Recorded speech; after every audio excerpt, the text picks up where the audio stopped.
എന്താ കൈ കല്യാണം കഴിഞ്ഞിട്ട് ഒരു ദിവസമല്ലായിട്ടുള്ളൂ, എന്താ സങ്കടപ്പെട്ടിരിക്കുന്നത്? ഒന്നും പറയണ്ടാ, കല്യാണം കഴിഞ്ഞിട്ട് സാമ്പത്തികമായിട്ട് നല്ലോണം പെട്ടുപോയി. എന്താ പറ്റിയ? കല്യാണത്തിന് എല്ലാവരും ക്ഷണിച്ചിട്ടുണ്ടായിരുന്നു, പക്ഷെ ഞാൻ പൈസ വെച്ച കുറേ ആൾക്കാരൊന്നും തിരിച്ച് പൈസ ഒന്നും വെച്ചിട്ടില്ല. അപ്പം ഞാനിന്ന് രാവിലെ പൈസ വെക്കാത്ത ഒരാളെ ഞാൻ ഫോൺ വിളിച്ചിരുന്നു.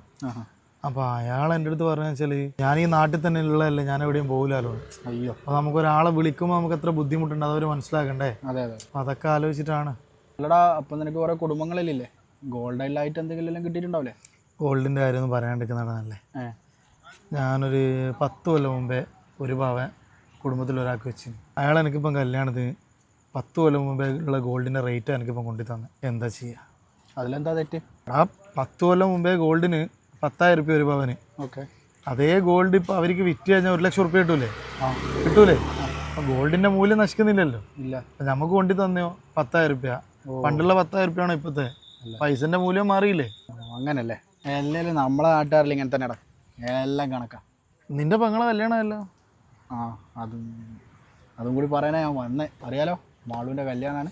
ഇനിയിപ്പോൾ പെങ്ങളെ കല്യാണത്തിന് അങ്ങനെ ബിരിയാണി നോക്കേണ്ട ആവശ്യം വരില്ല അല്ലേ?